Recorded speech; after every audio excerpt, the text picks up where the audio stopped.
C'est pas parce que tu réussis pas la première fois que tu peux pas réussir. D'ailleurs, c'est quand? C'est quand est-ce qu'on a essayé quelque chose pour la première fois qu'on a réussi? Dans n'importe quoi. On essaye, on réessaye. Hey, écoute, si on s'était découragé quand on voulait commencer à marcher à 2 ans, il n'y a personne qui marcherait. Hein? C'est le message du jour aujourd'hui. Avec Chantal Ménard qui va venir nous parler de son expérience Compostelle, qu'elle n'a pas réussi, mais c'est pas grave, on peut se reprendre. Salut les passionnés, ici Pascal Auger, journaliste, conférencier, formateur, secouriste certifié pour Québec-Compostelle qui est préparé, formé, inspiré pour marcher au Québec ou encore Compostelle et instigateur coordonnateur du Chemin du Québec, 1200 km de rando communautaire entre Montréal et le bout du monde, 1200 km de bonheur entre Montréal et le phare de Cap-Gaspé.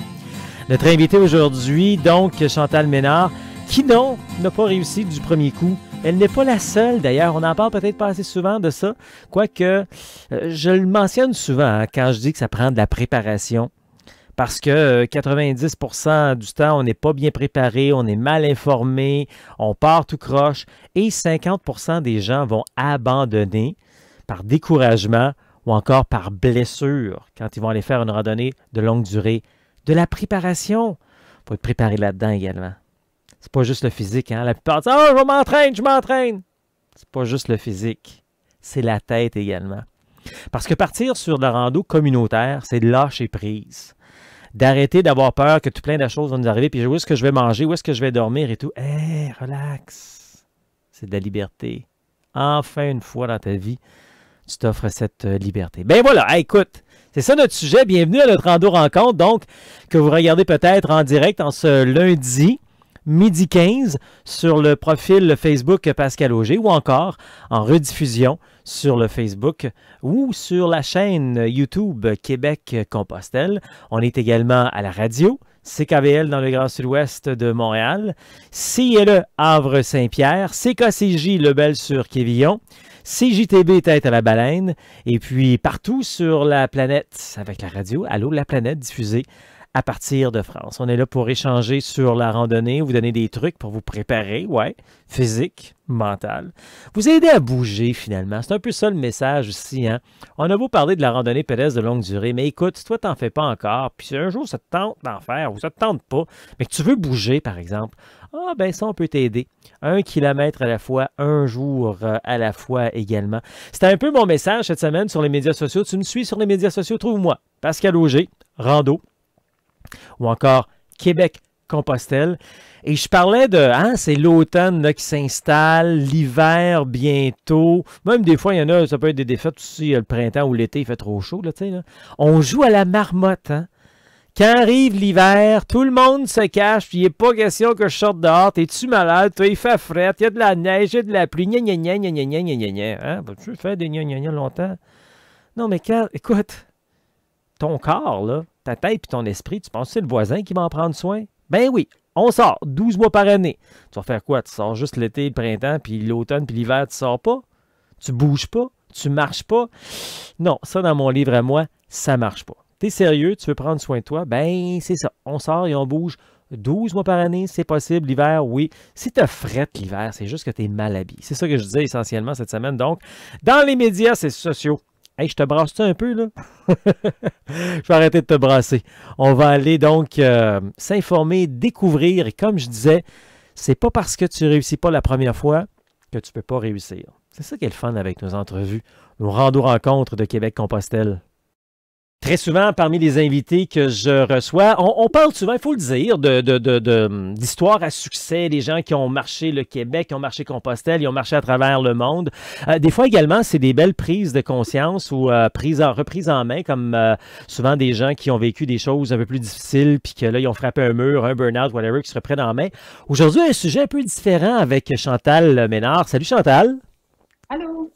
Chantal, avec Chantal, on va explorer aujourd'hui la fameuse phrase-là que c'est pas parce que tu réussis pas la première fois que tu peux pas réussir en quelque sorte. On va parler de Chantal qui est allée marcher Compostelle, le chemin portugais. Ça n'a pas bien été parce qu'après, je pense, une centaine de kilomètres, il a fallu que tu reviennes. On revient là-dessus. dans les prochaines minutes. Mais avant, on aime toujours savoir un petit peu à qui on jase. Chantal Ménard, c'est qui ça? Chantal Ménard, c'est une femme de 48 ans, retraitée des Forces canadiennes depuis déjà 3 ans. J'ai une petite famille de deux garçons de 19 et 20 ans. Euh, j'ai passé ma carrière comme infirmière dans les forces. J'ai aucune mission à mon actif là, en raison d'une situation familiale, mais j'ai quand même fait tout près de 29 ans là, dans les forces canadiennes là, comme infirmière à différents niveaux, différents. OK, donc tu es à la retraite depuis quelques années. Donc aujourd'hui, tu te la coules douce. Qu'est-ce que tu fais de tes temps? Depuis que je suis retraitée, j'ai eu ma maman qui est décédée, dont j'ai accompagné. J'ai mes enfants que j'accompagne aussi dans la vie de tous les jours là, avec différentes dynamiques. Je me suis tapé un déménagement avec mon conjoint des dernières années. Ensuite, ben, je fais du bénévolat. C'est sûr que rester à la maison, au début, les premiers mois, c'est tout le temps super le fun. Tu te dis, hey, je me lève à l'heure que je peux rester en pyjama toute la journée, je sirote mon café, mais on se rend compte vite que c'est plate de rester chez nous. En tout cas, pour moi, j'ai été toujours une fille active toute ma vie, active au niveau social, avec des amis, organiser des choses.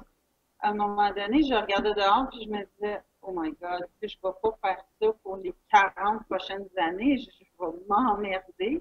Et j'ai commencé à faire du bénévolat. Mon conjoint étant militaire aussi, bon, maintenant retraité depuis quelques semaines.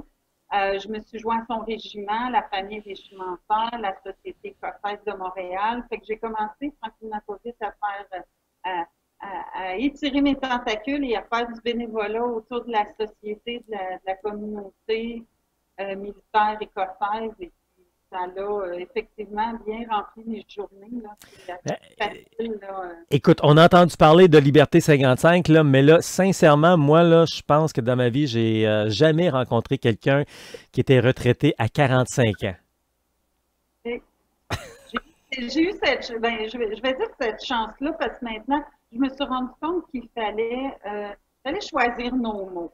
Quand j'ai pris ma retraite des forces, c'est malheureusement suite à un accident de la route en service qui m'a amené des séquelles, des blessures et compagnie. Et à un moment donné, bon, les forces ont pris la décision de m'offrir ma retraite. Je vais dire ça comme ça parce que c'est plus positif. C'est ce pourquoi je suis retraitée quand même assez jeune.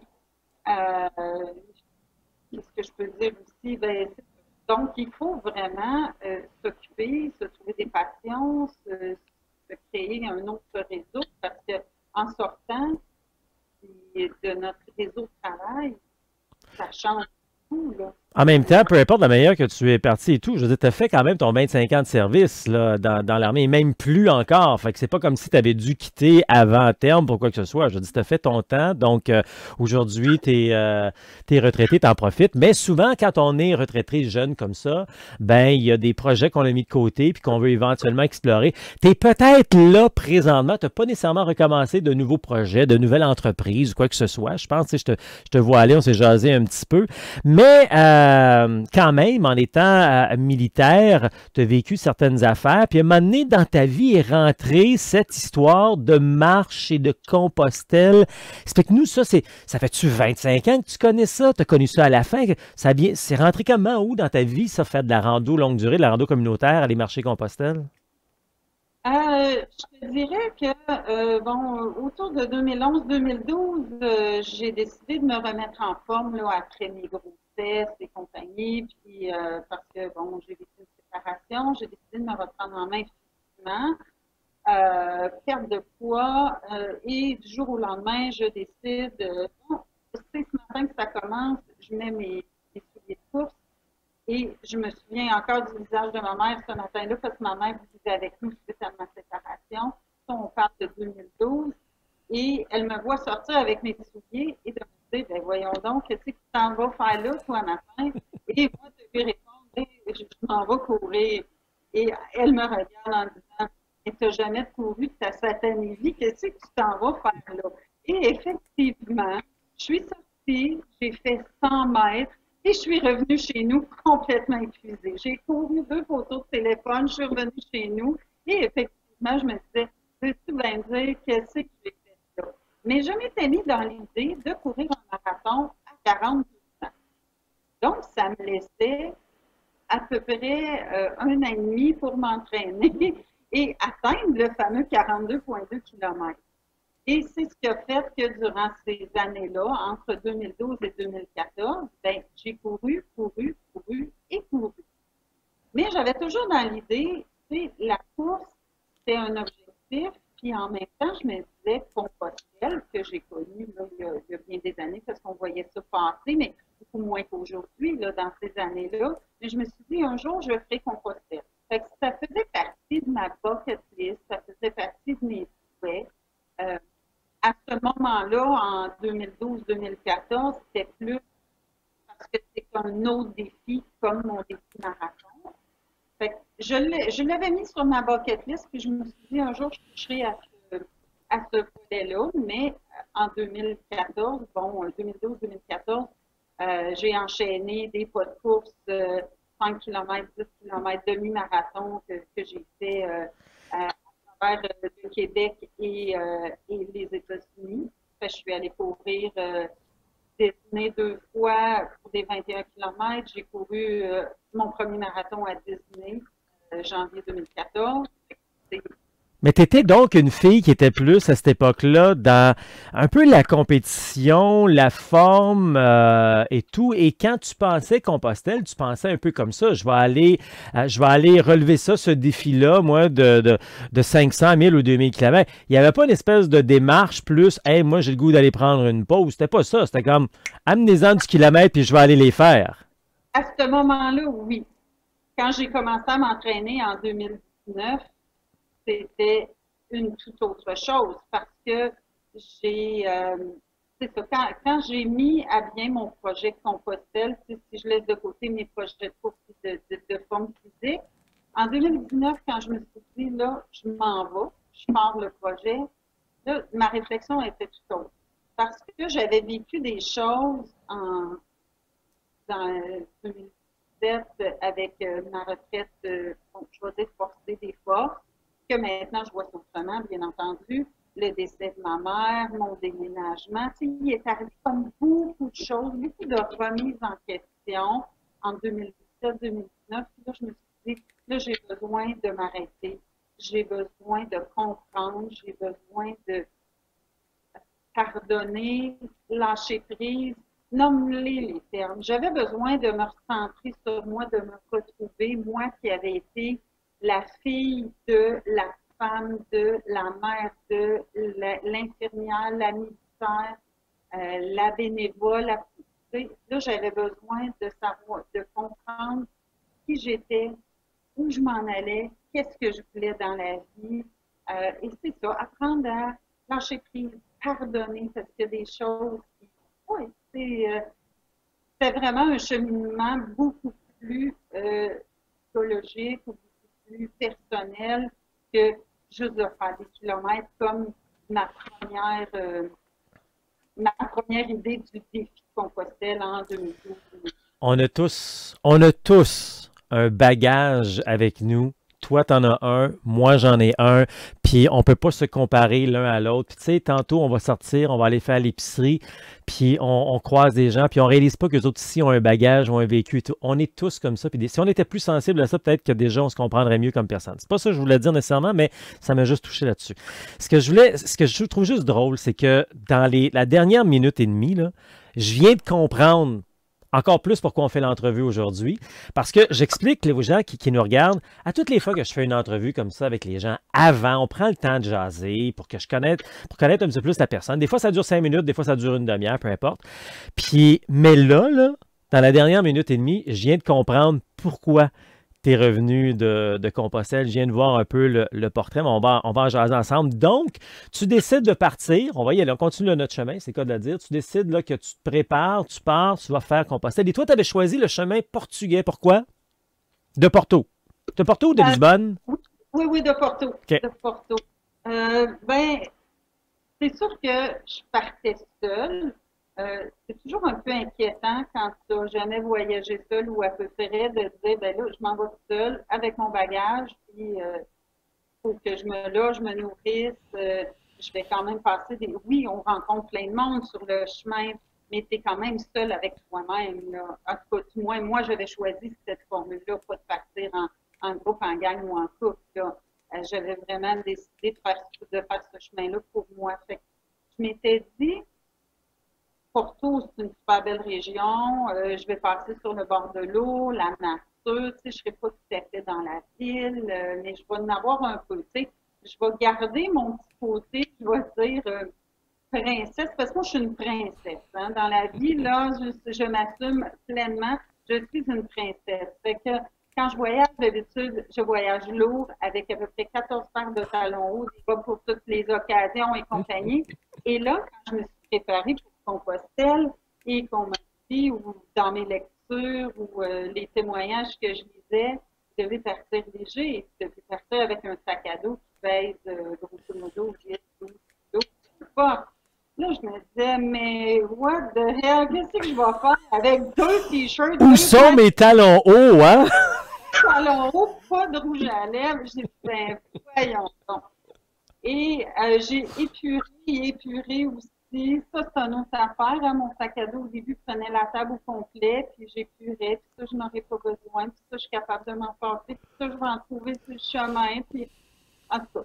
C'est ce qui est dit. Je me souviens même plus c'est qu'on était rendu, c'était quoi la question initiale, mais tout ça pour dire que oui, c'est. Ah oui, le chemin C'est portugais. correct, moi je te suis. Là. Je te demandais pourquoi tu avais choisi celui portugais. On a juste fait un petit détour. C'est comme perdu un moment donné. Ça arrive, ça, sur le chemin, hein?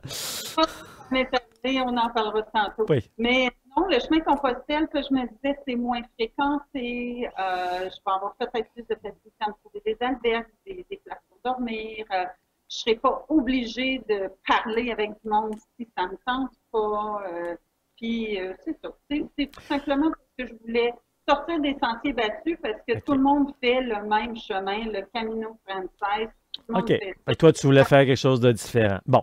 Écoute, on arrive au but parce qu'écoute, on a une belle parlotte, puis moi, il nous reste 5 minutes. T'as frappé un mur. T'as marché quoi? 100 kilomètres environ? Marché une centaine de kilomètres, oui. La première journée, j'ai fait Porto de la visite un peu pour m'enligner. La deuxième journée, je suis partie de Porto le matin, tout allait bien. À un moment donné, perdu dans mes pensées, je traverse le pont, je dois prendre une boucle et j'oublie de regarder les flèches. Je me ramasse tout en haut dans un village, je croise une église et là, je me dis, je pense que je suis pas à la bonne place pantoute. Je suis supposée suivre l'eau. Je m'en vais dans une épicerie. La dame, elle me comprend pas. C'est en portugais, non pas en espagnol. Et il y a un monsieur tout bonnement qui me dit, je sais quoi tu cherches, je le vois sur ton sac, tu as une flèche, le chemin de Compostelle et compagnie, ton drapeau. Viens, je vais te montrer. Fait qu'il me dirige et je me rends compte que j'ai fait à peu près, ben, au total, j'ai fait 5 kilomètres de trop.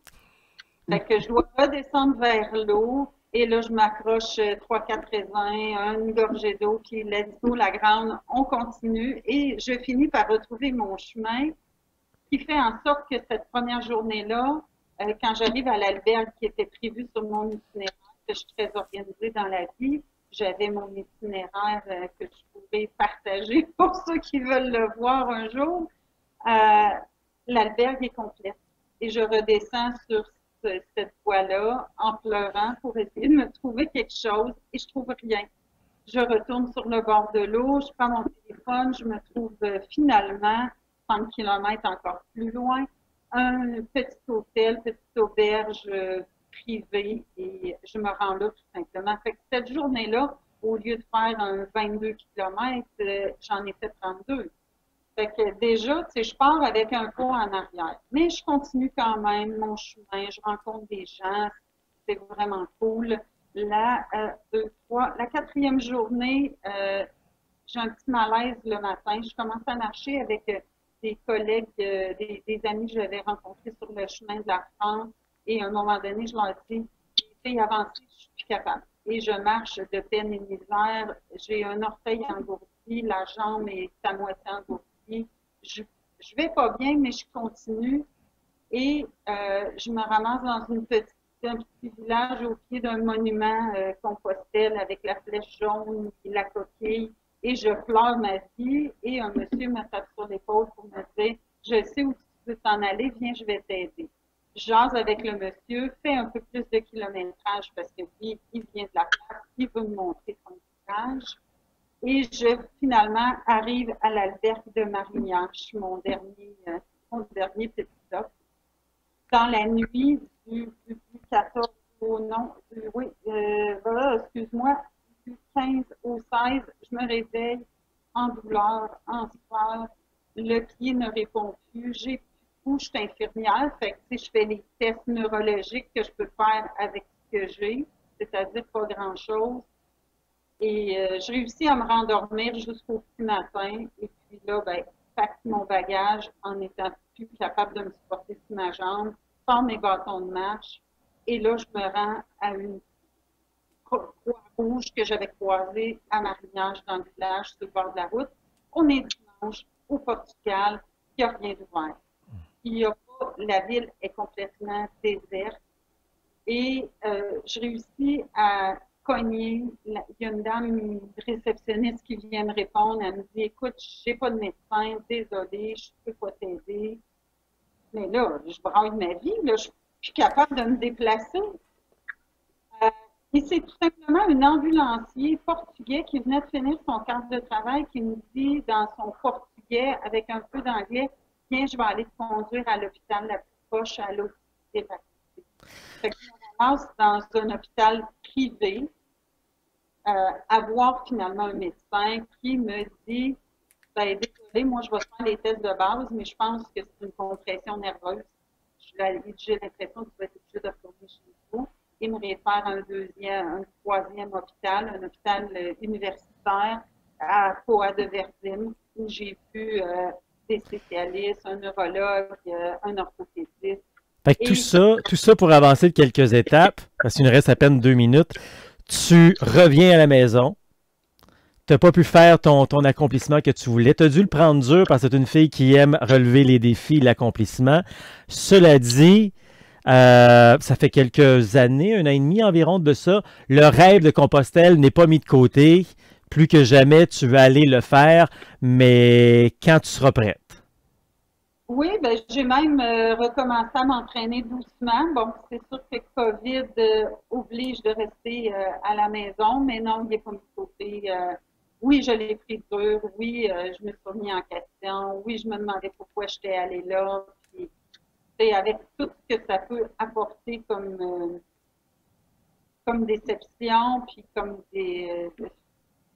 c'est des défis que j'ai vécu là-bas parce qu'il y avait une barrière de langue, il y avait tout l'aspect assurance, billets d'avion et compagnie, puis il fallait que je revienne à la maison en urgence, puis j'en ai vécu des choses pour ça, je pourrais éventuellement partager cette histoire-là, les bienfaits d'avoir une assurance.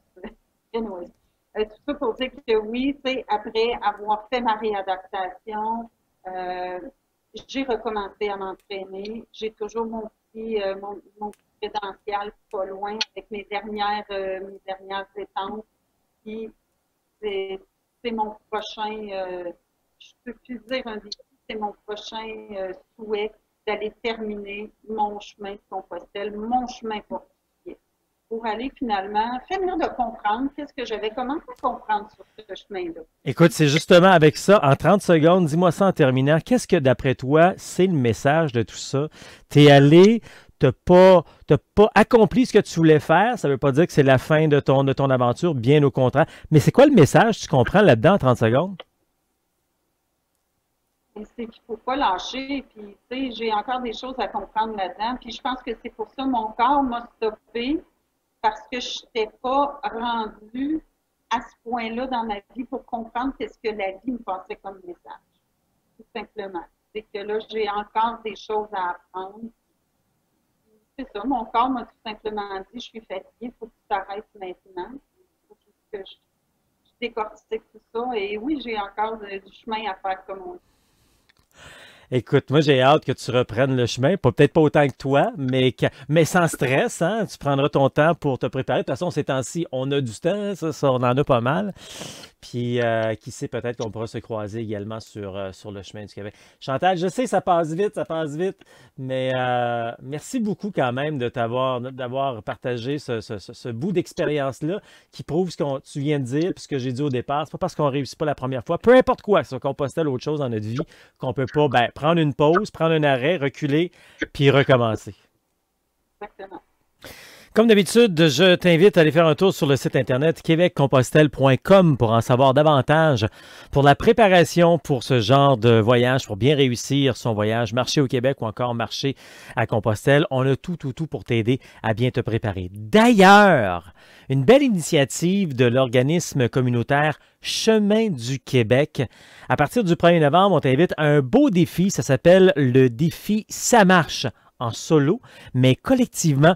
Tu auras la chance donc de participer, peu importe où tu es à travers le Québec, peu importe où tu es à travers le monde. On va marcher de manière physique, là, pour le vrai, en réel et en virtuel, les 1200 km du Chemin du Québec. Pour ça, je t'invite à aller faire un tour sur le site internet cheminduquebec.ca. Tu vas voir l'image finalement en haut de page. Tu cliques dessus et tu auras tous les détails pour le défi Ça marche, donc qui va commencer le 1er novembre. Et puis, c'est ça. Alors, tous les jours, on va marcher 1, 2, 3, 4, 5 km, etc. pour accumuler les kilomètres jusque dans 6 mois. On aura eu la chance finalement d'accumuler les 1200 km du Chemin du Québec. Donc, je t'invite à aller faire un tour pour en savoir davantage. C'est le défi qui s'appelle Ça marche en solo, mais virtuellement, tout le monde ensemble. On va sortir de l'isolement, on va bouger, on va marcher. Oui, même en hiver, comme je disais en entrée tantôt, on peut se mettre à bouger et faire de l'activité physique. C'est important de bouger encore plus même maintenant pour notre santé physique et notre santé mentale. Tu veux en savoir davantage là-dessus? Tu vas faire un tour sur le site internet cheminduquebec.ca. Donc, en haut, tu vas voir la photo, clique là-dessus et tu auras tous les détails pour celui-ci. Alors, ça me fait plaisir de te parler de tout ça. Ça te tente d'en savoir davantage, évidemment, pour te préparer pour ce genre de défis et d'autres à travers le monde, que ce soit pour commencer à marcher doucement, que tu sois débutant, intermédiaire ou avancé. On a vraiment de tout pour t'aider à avancer, c'est le cas de dire là-dedans. Alors, entre autres, tu vas faire un tour sur le site internet québeccompostelle.com, trouve ton atelier, trouve ton chemin.